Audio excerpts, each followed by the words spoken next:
It's true that Bridge Power, one of the independent power producers, shut their operations because of mounting liabilities that have not been paid over the months. But we've been able to negotiate with them, and I'm happy to announce to you that they are back online.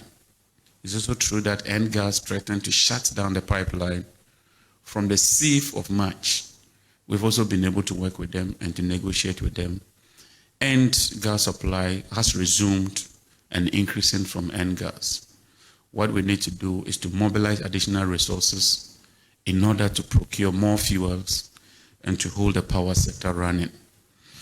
Cabinet has also agreed that we operationalize the Renewable Energy Investment Fund, which will seek to deploy a lot of renewable energy, solar rooftops, EV charging stations, chargeable outboard motors, and more importantly, the deployment of solar street lights, which would press or suppress the peak demand, thereby making huge savings so that we can continue to produce power. We are also to implement a raft of measures to contain expenditure within the energy sector, both petroleum and power. Consequently, we will be directing all the agencies to halt all kinds of expenditures that are not critical. And even those that are critical, they would need to seek permission before they proceed. The sector is bleeding and something must be done in order to curtail the bleeding. This would demand some very, very tough but necessary decisions. And the Ministry of Energy and Green Transition is determined to implement these systems. At the downstream petroleum sector, Cabinet has agreed that we ought to construct a second mooring system in Tema, known as the CBM. We have only one CBM, which is used to discharge both petrol and diesel.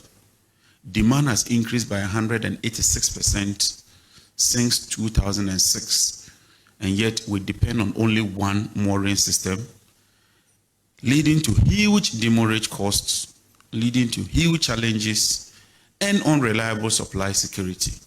And so immediately, Cabinet has decided that we would construct the CBM.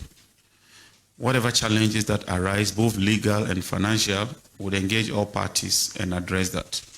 We'll also be constructing additional tankage in the west, that is around Takrady, so that we can have supply flexibility to serve the people of Ghana.